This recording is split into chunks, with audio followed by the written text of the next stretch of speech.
Okey, hari ni aku nak review satu filem tahun 2017 bertajuk Aterrados ataupun dalam bahasa Inggeris dia Terrified. Filem ni arahan Damien Rugna, mengisahkan ada satu gangguan lah dekat kawasan perumahan dekat Buenos Aires lah, macam tu. Lepas tu mula-mula start dia daripada salah seorang penduduk kat situ lah, nama Clara. Mula-mula dia dengar macam bunyi dekat sinki tu lah. Jadi dia beritahu kat laki dia macam tak percaya lah. Lepas tu laki dia cakap ini sebab orang sebelah lah ni bertukang apa semua. Sampailah kejadian malam tu, bini dia pergi ke toilet lah. Lepas tu dia dengar lah bunyi macam orang ketuk-ketuk dinding. Mula dia ingat orang sebelah tau tak. Sekali dia dah tegur lah jangan bising apa semua, dia pun pergilah tegur jiran dia tak keluar.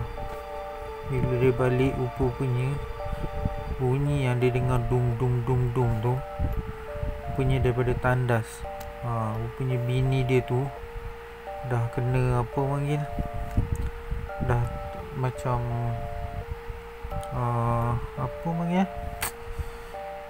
macam melayang lah.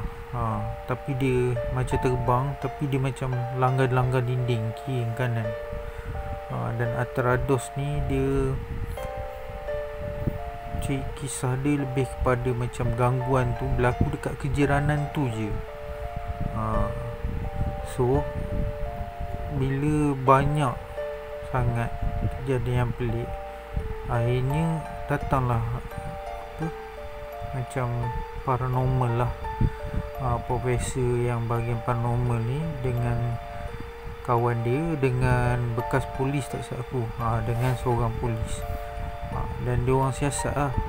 Dan Aterrados ni cerita filem pasal dia orang siasat tu.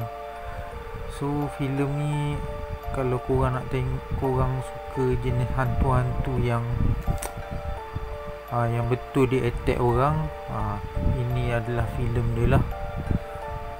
Dan bila aku tengok filem ni, macam aku teringat lah dekat satu filem mockumentary lah, tajuk Digging Up the Marrow. Tapi yang ni Digging Up the Marrow tu tak ada lah seganas Aterrados ni. So korang boleh layan filem tahun 2017 ni. Bagi aku satu cerita yang filem yang amat unik, dan korang boleh layan lah filem tahun 2017 ni. Tapi pastikan korang nak tonton tu cari yang versi ada subtitle, sebab dia bahasa Sepanyol kot, aku tak pasti lah bahasa apa. So selamat menonton.